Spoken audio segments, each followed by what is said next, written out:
Hey guys, welcome to the Own Your Time podcast. I am the host, Kyle Marcotte. Today's episode, we're going to talk about the limiting beliefs about money and some of the incongruencies that we hold in our mind about spirituality and money and how they don't coincide. Well, that's actually a huge myth, and we're going to get into that today, so I hope you guys enjoy the episode. Hey guys, today I want to talk a little bit about the limiting beliefs and the blueprint that we have about money. So kind of all the beliefs that you have in your childhood about money and how they impact the amount of money that you can make as an adult, right?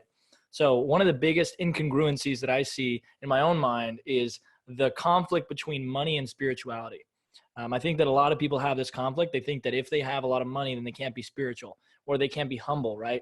If you're a Christian, you kind of believe that, or you do believe that, faith is first and that God is the most important thing in your life. And sometimes people think that, if they make a lot of money, then they'll struggle with putting God first. They'll struggle with putting their family first. As a Christian society, mainly, at least in the West, these beliefs, even if you're not indoctrinated in them as like a churchgoer, the culture still kind of has them as like, the meek shall inherit the earth. So you want to be like meek and not really want that much and not ask that much and not be big and kind of be small and humble, right? You can actually be very humble while having a lot of money. Having a lot of money and being humble are not actually intertwined. People think that they are, but they're absolutely not. Money is actually completely its own independent thing, and you attach meaning to it, right? So the more money you have does not make you less spiritual. Here's actually a good example, right? The more money you make, the more you can give, the more you can donate to the church, the more you can donate to your family, the more that you can give to your siblings who need help, to your friends who need help, to the community in general, to other charities. If you're not religious and you don't want to donate to the church necessarily, you can donate to, cancer research. You can donate to a lot of different things that really, really help the world. And money does build hospitals. It does build schools. It does build churches. Money is not a bad thing at all. Money can be an amazing thing. So you should not shy away from making a lot of money, especially if that's something that you really want. But the thing is, if you're incongruent about it, and you have one part of you that's holding you back and one part of you that really, really wants to go for this money, you're not going to win that fight. The mind really wants to keep you from doing things that are going to, compromise your value system. To have this value system, you have to understand what that value system is so that you can go about enacting change in your life, because you can't have activities that aren't based on your values, right? So you're actually going to be in this internal war and you're going to have conflict. You're not going to move forward nearly as fast. So if you have a belief that, money is the root of all evil, or money keeps me from being spiritual, or money is greedy and people who have money are very greedy, well, it's all, that's all not necessarily true. There is greedy people who have money. That's 100% true. Yeah. There's some people who are very greedy and are very wealthy. There's also some people who are very generous and very wealthy. And there's also some poor people who are extremely greedy and who are penny pinchers and won't spend a single dollar on their family. I know very many of those people too, but there's also poor people who go out and donate their time, and they don't have the money, but they'll go and they'll feed the homeless at a soup kitchen. There's people who are poor and great, and there's people who are poor and horrible. There's people who are wealthy and great, and there's people who are wealthy and horrible. And, and it's funny that we kind of think that they're, intermingled, right? Oh, rich people are bad and poor people are humble and great. Absolutely not. I know plenty of people in both those categories who don't fit those norms. That's not necessarily true at all. And honestly, I think you should want as much money as you can make, right? As the God has given you gifts, or the universe has given you gifts, or genetics have given you gifts that have predisposed you to whatever personality type you have. And you have to maximize that personality type. So whether you're religious or scientific, you have to believe, I need to maximize what I've been given. If that's coming from genetics or coming from the universe or some spiritual, God, I have to use that. You know what I mean? It's like if someone gives you a tool, you use it, right? You have to utilize who you are. So don't fight your nature. If you are a productive person who wants to make a lot of money and wants to enact change in this world, it's your duty to.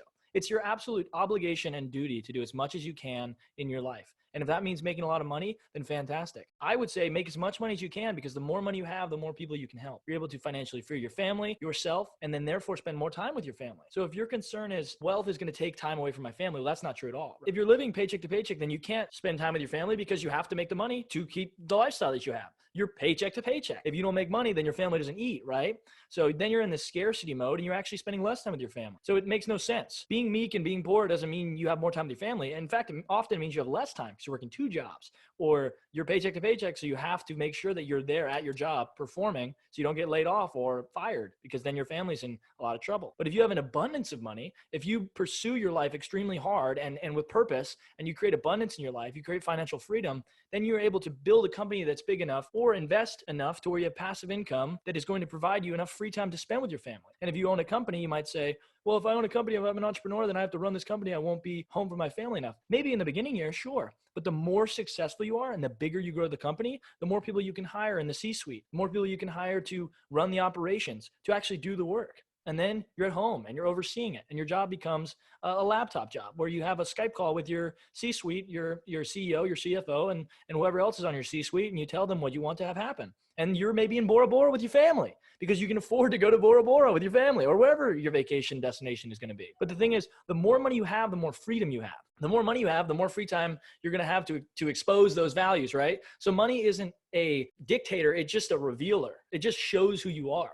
So if you're already really corrupted and already a very, maniacal person, then money's going to just reveal that on a big scale because you're going to have more time and more leverage to show that to people. But if you're a great, humble, kind, serving person who likes to add value and likes to be a good person, likes to put their family first and their faith first, then that's going to be amplified.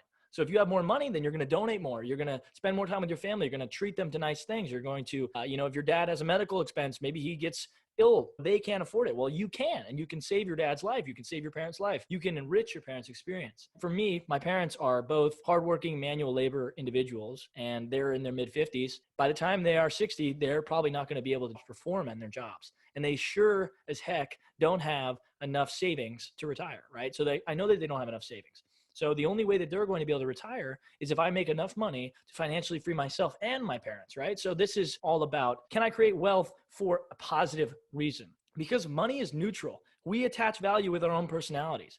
And that's where you have to work on yourself, not work on money, right? So if you think money's the enemy, that's not true. You're the enemy. You're your own enemy, man. Money is nothing but neutral. It's an energy that allows you to do more with your life. So don't treat money as this evil thing or this thing that makes you arrogant for wanting it. Or even that if you have a Ferrari that you're arrogant or that you can't drive nice cars because that makes you materialistic. I mean, of course, again, it comes down to intent. If you drive a Ferrari because you want to pull up at a busy parking lot and you want to rev your engine and you want people to look at you because you're self-righteous and you want the attention to be on you, well, that's obviously an issue because if you want to be scientific, you're boasting about your genetics. You got lucky. You rolled a dice and you got lucky that you were born in America and you have this IQ out of birth and you have a family, yada, yada, yada. You are not actually the person who makes your life happen, right? You are to an extent, like you have to pursue that, but any success you have ultimately comes from the innate values that you're given at birth. And that's either through genetics or through a creator, whatever one you believe. But the thing is, I was born in America in 1998, but in the 21st century is where I live, right? In America, that's insane. I have more knowledge on my phone than the presidents did in the 1950s. I have more knowledge on my phone than anyone's ever had in their life. It's in my pocket every day. I can start a business on my phone. I can make $1 million from my phone. Like, it's insane. I'm blessed to have lived here. So if I'm in the parking lot revving my Ferrari, bragging about how great I am, that's ridiculous, right? That's a character flaw. That's not a money flaw. That's a character flaw because I'm considering that I've created everything in my life. That's bonkers, man. I could have been born in Nairobi, Kenya, to a very lower income family and have no resources and have an IQ of, 10 or something like that. And that's not out of my control, right? I have compassion for someone with that situation, right? If you're born in Nairobi and you have an IQ of 10, I have compassion for you. But I also know that I wasn't, and I have to utilize what I've been given. I have to take this gift of my life and pursue it full force. Because if I don't, then I'm wasting this life. God or genetics have given me a situation where I have innate gifts. I have talents that I have to use. And some people's talents are different and mine are different and doesn't make me better or worse. It makes me different. And I just have to utilize my patterns and my skills to live on my path. And you have to live on yours. So if you were given the ability to speak well, to tell people complicated ideas and to motivate people, then you have to go and do that. You have to do that as much as you possibly can because that's what brings you fire. That's what brings you life. And you'll know what your gifts are because when you're doing them, time warps. Time feels faster. You feel like much faster. Everything just happens. You don't even realize what time it is. For me, I love to inspire people. I love to talk about things like this, to really help people break through and see money from a new angle, see any sort of challenge from a new angle. Well, I could talk like this for 2 hours. I have with several people in my life where, we meet for coffee and it's supposed to be a 30-minute meeting. I look up and it's 3 hours later, that's what I know I need to be doing. And for you, it might be you're great at math and you just love to underwrite real estate deals, or you love to,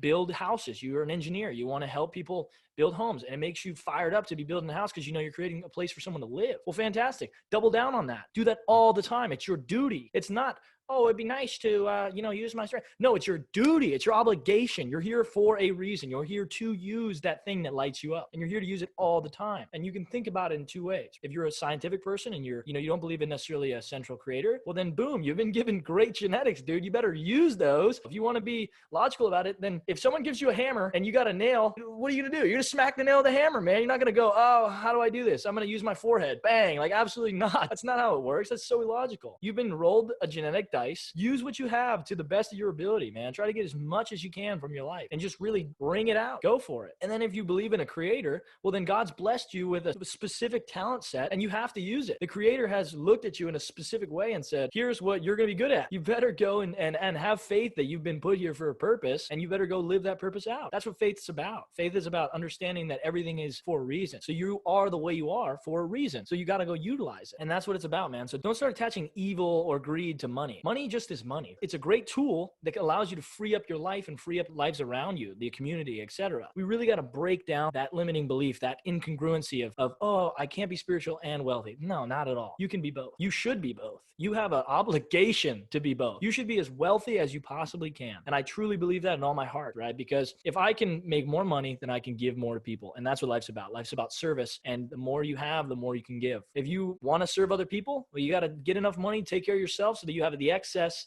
so that you can go and help others, right? And that's the same thing. You're on a plane, you guys lose the oxygen in the plane cabin. Well, then boom. If you try to go and put on everybody else's in the plane's mask on first, you're going to pass out before the first guy. You got to get enough oxygen for yourself.